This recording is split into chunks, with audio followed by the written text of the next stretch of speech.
Amigos, em alguns momentos da vida a gente para e diz, mas o que está acontecendo comigo? Muitas vezes a gente não sabe exatamente o que tem que fazer. Em alguns momentos vem aquela sensação de baixa autoestima. Parece que o mundo inteiro é perfeito, mas a gente sente até vergonha daquilo que a gente é. A pergunta que eu faço nessa noite, como é que está a sua autoestima? Então você para um minuto, pensa quantas oportunidades você já perdeu por não acreditar no que seria possível realizar no seu dia a dia. A vida de quem não acredita em si mesmo é repleta de medo, de dúvida, de vergonha, de frustração, de insegurança, de culpa, de insatisfação, de confiança zero.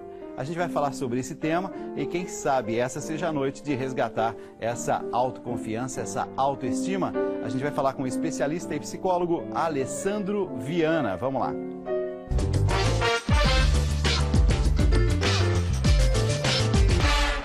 Alessandro Viana, nosso psicólogo, nosso comentarista de comportamento. Seja muito bem-vindo. Boa noite, obrigado, Dalcides, mais uma vez. Meu amigo, quando a gente fala sobre autoestima, me parece um tema inesgotável. E a gente colocou hoje nas redes sociais e a quantidade de comentários de pessoas dizendo, olha, é realmente esse o meu problema, baixa autoestima. Como é que a gente pode identificar se a nossa autoestima está em alta ou se ela está em baixa?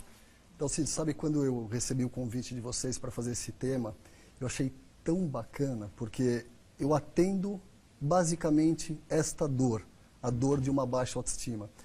E é uma dor que às vezes as pessoas criam uma fantasia sobre si mesmo, que ela acaba sendo avassaladora, deixa de conquistar por causa de um julgamento, na grande maioria das vezes equivocado, que ela tem de si mesma. Então, a autoestima, como você introduziu, é a visão que eu tenho a meu respeito, independente do julgamento do outro.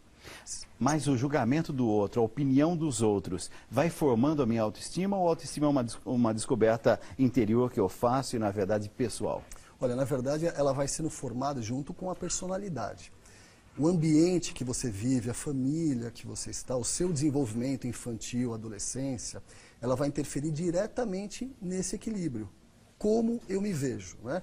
Muitas vezes as informações não são passadas tão claras pela família, ou muitas vezes você não tem aquele ambiente tão harmonioso. Consequentemente, você pode criar fantasias ou percepções deturpadas que geram uma insegurança enorme, e aí você tem o grande problema. Nisso, por exemplo, a família ela pode interferir na minha baixa autoestima. Diretamente. Você sabe uma coisa que às vezes eu comento com alguns pais que eu atendo, Dalcides? A superproteção. Pode parecer exatamente o contrário, né? Porque quando nós imaginamos superproteção, nós estamos imaginando excesso de amor, excesso de zelo, de carinho. Filho, você é o máximo. Exatamente. Filho, é como você não tem ninguém. Exatamente. Mas o que acontece? Num determinado período, com a superproteção, você consegue criar um ambiente que muitas vezes é fantasioso, que de certa forma é conflitante com o mundo real, com o mundo real. Então você zela na hora que ele vai ter que enfrentar o primeiro problema, o primeiro não, a primeira dificuldade, ele não está preparado para isso. E aí vem um julgamento, né? Quem eu sou? Eu não consigo me libertar num ambiente externo. Um pai e uma mãe que tentaram ao máximo fazer com que esse filho não sentisse as dores da vida, num determinado momento tem que abrir mão porque não podem sustentar esse mundo imaginário o tempo todo. Não dá conta, a gente não consegue blindar da informação do meio, né? Você tem que estimular, mas apresentar o mundo real. Aí sim, através das adversidades que nós vamos crescendo. Quando a gente fala, por exemplo, sobre o papel da família, mas a gente sabe também que se tem profissionalmente uma interferência direta quando alguém, por exemplo, num determinado trabalho se sente com autoestima baixa. Produtividade certamente cai, ele se sente inferiorizado em relação aos outros. Indo para esse campo, saindo da família, indo para o campo profissional, como é que a gente lida com a questão? Ou então, quais são os exemplos que a gente pode dar de pessoas que no trabalho têm baixa autoestima? Olha, primeiro, normalmente é aquela pessoa que se cobra em excesso. O perfeccionismo, né, algumas pessoas entendem equivocadamente como excesso de segurança, não, a pessoa é tão perfeccionista. Não é. Às vezes é um excesso de julgamento que a pessoa tem sobre si mesma. Então, aquela questão do perfeccionismo, muitas vezes a pessoa não vai conseguir, de alguma forma, suprir a própria expectativa e aí ela se sente inferior. Na hora de se posicionar, Dalcides, vem toda uma insegurança. Então, é aquela que, de repente, tem uma possibilidade de crescimento, ela não acha que seria o nível dela. Então, ela pode ajudar até o amigo ao lado, mas ela não se posiciona para aquele crescimento. Ela não se sente capaz, ou ela não se sente à altura daquilo que... altura, exatamente. Certo. E muitas vezes, sem se perceber, ela acaba se escondendo, né, profissionalmente. Então, aquela pessoa que ela é mais introvertida na maioria das vezes, ela está sempre de uma forma secundária. Qual que é o grande medo? Como eu vou ser julgado? Porque na minha cabeça de baixa autoestima, eu sou tão frágil, tão ruim, que se eu me expor, vão me descobrir dessa forma. Então ela se esconde. Profissionalmente, imagina isso, né, no mercado tão competitivo. A aparência, por exemplo, começar a cuidar da aparência, ir para uma academia, quem sabe passar num cabeleireiro e dar um trato, tudo isso que é externo, exterior, isso tem uma influência no interior ou não adianta nada? Olha, ajuda, mas assim, Alcides, não adianta nós estarmos com a melhor grife, com o melhor cabelo, se aqui internamente eu me sinto inferior. Então eu tenho exemplos de pacientes que eu atendo, que profissionalmente têm a sua colocação no mercado, esteticamente estão dentro de um pseudo padrão, mas internamente ele não se sente aquilo que as pessoas dizem. Então, de repente, uma pessoa faz um comentário, nossa, que camisa diferente. Ao invés dele entender positivamente, como a imagem já é deturpada, ele entende aquilo como uma crítica. Então, por mais que o externo estético esteja adequado socialmente, internamente Nossa, isso não tem interferência. Mas aí eu já estou achando que a coisa é mais complicada então, porque todo mundo ao redor pode falar das suas qualidades, suas virtudes, mas ele não vai se convencer. Se a pessoa não se enxerga dessa forma, Alcides, não adianta. De repente, até um elogio ou uma ascensão profissional. Ela tem uma promoção e internamente ela pode realmente pensar, porque eu ouço isso diariamente, eu acho que eu não merecia. Eu acho que, de repente, eu subi de cargo porque eu sou mais gentil do que competente. Então, ela não se vê capaz de aceitar aquela benevolência, fruto do próprio esforço e da própria conquista. Quem é muito vaidoso, né? Ele fala de si mesmo assim com um certo orgulho, ele fala de si mesmo. Isso é sinal de que ele tem baixa autoestima ou alta autoestima? As pessoas confundem, às vezes, a autoestima com a vaidade, né? A autoestima, eu me encontro bem, para mim. A vaidade, a pessoa quer chamar atenção, ela busca o aplauso. Claro que todos nós buscamos o reconhecimento, Alcides, é óbvio. Eu costumo dizer que a gente veio ao mundo para se sentir amado. Só que quando você tem um comportamento exagerado, você busca, você ostenta para chamar atenção, isso é exatamente o contrário, é uma baixa autoestima. Porque se eu estou seguro, por que eu preciso me colocar tão em destaque? Por que eu preciso de todos os holofotes olhando para mim? Poxa, se eu estou bem comigo mesmo, eu não preciso disso. Nesses dias eu acompanhava um programa de televisão onde alguém se colocava assim como, olha o quanto eu sou uma socialite, olha o quanto eu sou uma pessoa de destaque na sociedade, olha como eu tenho dinheiro, olha isso, olha aquilo. E eu achei assim, tão desproporcional. E eu disse, nossa, será que pode ser reflexo de um mal-estar interior, a ponto de você ter que dizer para o mundo que você é mais, que você conquistou, que você tem muito dinheiro? Esse esnobar, né, essa esnobação, pode ser, na verdade, sinal de fragilidade. Exatamente, exatamente o contrário que a maioria das pessoas vê. É que nem a questão da estética, né? Então, normalmente às vezes a gente acompanha aquelas pessoas que fazem várias cirurgias, ou está constantemente preocupado com a situação da moda, de estar na moda. Muitas vezes por trás disso tem uma baixa autoestima.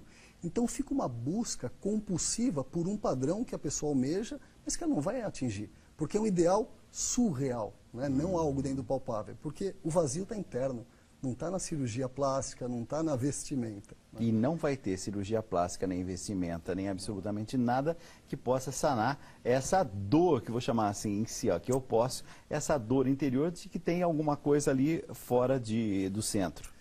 Então, se a pessoa tem a falsa sensação por um determinado período. Porque assim, nós vamos num shopping comprar um belo blazer, você sai sentindo bem. Só que aquilo, para quem não tem uma autoestima equilibrada, dura um período muito pequeno. Aí muitas vezes a gente pode até falar da compulsão por compra, chamado oneomania, que a pessoa compra, ela está sempre buscando tampar aquele vazio. No dia seguinte, aquele blazer não é mais novo. Ela precisa de uma outra coisa, uma outra situação. Muitos desses movimentos são provenientes da baixa autoestima. Eu vi, por exemplo, a gente começou o programa hoje falando com o Padre Juarez sobre a questão, por exemplo, da agressão, né, às mulheres. Mas eu já vi também mulheres que demonstram constantemente amar demais o outro, né, uma preocupação constante com o outro e acham que no relacionamento elas não são absolutamente nada. Isso é sinal de baixa autoestima ou é um amor que transborda a tal ponto dela se anular para que o outro cresça? Olha, eu diria que quando você se anula, já tem um problema. Porque, Dalcides, até comento isso com os meus pacientes, para eu atendê-los bem, eu tenho que estar bem. Para você estar aqui me recebendo bem, você tem que estar bem. Eu assisti com muita atenção o quadro do Padre Juarez contigo, e foi muito bacana porque, assim, ele colocou realmente um papel histórico, muitas vezes, que, graças a Deus, está mudando, desse papel secundário da mulher. Ela se posicionando de uma forma inferior em relação ao homem. Então, até cabe uma reflexão dessas mulheres. Espera aí, em que momento eu sou inferior? Por que eu sou inferior? Somos todos iguais. A grande diferença é o que eu acredito ser. Né? Uma outra analogia, às vezes nós comentamos assim, poxa, um nadador ele faz 100 metros rasos em 1 minuto e 30. Enfim, nem sei se é isso. Em 1 minuto e 30. Eu e você, se nós comentarmos sobre isso, a gente vai falar, que coisa maluca, nunca farei isso. Basta alguém que crê, vai lá nas Olimpíadas e bate o recorde. Qual que é a diferença? Somos humanos. A diferença é como eu me vejo, como eu acredito em mim. Tem questões e perguntas de telespectadores pelo tribuna@redevida.com.br. A gente está ao vivo dos nossos estúdios aqui em São Paulo para todo o Brasil. Vamos lá, Paulo, muito boa noite. Boa noite, Dalcides. Boa noite, Alessandro. Temos perguntas de você que participa através do e-mail, também através do facebook.com/redevida. Quem nos mandou a pergunta foi a Maria, ela mora em São Vicente, aqui no litoral de São Paulo. E ela fala assim, se a mulher acorda com a autoestima lá em cima, se sentindo mais bonita, com certeza faz tudo melhor em seu dia. Trabalho, tarefas domésticas, cuidar das crianças, tudo ela faz melhor. Essa é uma sensação passageira, Alessandro? Olha, na verdade, a autoestima é uma sensação contínua, né? Não existe... Você tem, obviamente, aquele dia que você dormiu melhor, aquele dia que você não dormiu tão bem, então você Mas tem não tem aquela história de, pela manhã a minha autoestima é boa, à tarde, não. Não, nós temos que manter uma linha. Há uma constância. Né? Exatamente, uma constância. Reconhecendo os meus limites, minhas dificuldades e valorizando meu potencial. Quando você tem picos, isso não é considerado autoestima, tá? Deixa bem claro. Espero que ela, durante o dia inteiro, ela tenha esse mesmo bom humor, né? Desejamos. Quando a gente fala de inveja, tem uma relação, porque no período da tarde eu vi que alguém colocou nas redes sociais exatamente isso. Sentir muita inveja é sinal de autoestima baixa? Tem uma relação direta? Então, Cílis, costumo dizer que tem dois tipos de inveja. A inveja por admiração, ou seja, nossa, eu quero um dia chegar naquele nível daquele psicólogo que eu tanto admiro, isto é uma inveja. Ou tem a inveja destrutiva, ou seja, aquela pessoa é tão boa que chega a me incomodar. Eu até questiono a competência daquela pessoa, que ela está tão lá em cima e eu que tinha que estar no lugar dela. E aí eu aproveito uma oportunidade e faço um comentário ruim uma pequena retaliação. Prejudicar essa pessoa. Exatamente. Estamos falando de baixa autoestima, né? Eu busco, de alguma forma, seria uma balança, isso acontece muito em relacionamento, Dalcides. Às vezes eu tenho um casal, que a mulher se sente assim e o homem assim. O que é ideal? O equilíbrio. Às vezes aquela pessoa não se sente tão competente, capaz de chegar nesse nível, que ela vai tentando desvalorizar. Puxar o outro para baixo. Isso acontece muito com os homens, infelizmente eu tenho que assumir isso para você. Quando a mulher tem alguma promoção profissional e o homem vai lá e demonstra um ciúme, uma insegurança, isso ele não fica feliz, não, mesmo dói. que tenha um aumento, né, que vai agregar na família, que vai agregar né? na família, né, no todo, né, ele já fica meio chateado porque ela foi Olha só o nosso instinto de caçador, né, histórico, que nós somos o macho. Olha, eu queria só assim aquela palavrinha final para quem está nos acompanhando agora e está dizendo assim, já entendi, tenho baixa autoestima. O que se alguém que está nos acompanhando de alguma parte do Brasil é aquela palavra para ele? O que ele vai começar a fazer a partir de agora? Olha, primeiro, Dalcides, todos nós temos qualidades e defeitos, todos. Se eu focar só o meu defeito, se eu focar minhas dificuldades, eu não estaria aqui hoje conversando contigo. Então, assim, primeiro, reconhecer os seus limites, mas valorizar a sua potencialidade. Críticas ouviremos sempre, mas a gente também ouve elogio. E muitas vezes a gente não valoriza o elogio e tem um destaque para as críticas. Então, assim, se analise, se perceba, coloque numa balança e você vai ver que você tem boas possibilidades de colher bons frutos. Todos nós temos. Alessandro Viana, que inclusive amanhã está fazendo aniversário, é isso? Você vê, ficando mais velho, obrigado por lembrar. Desde já, nossos parabéns, obrigado, que bom que você faz parte desse nosso time. Um privilégio. Nos vemos depois do Carnaval. Eu te agradeço, obrigado, viu?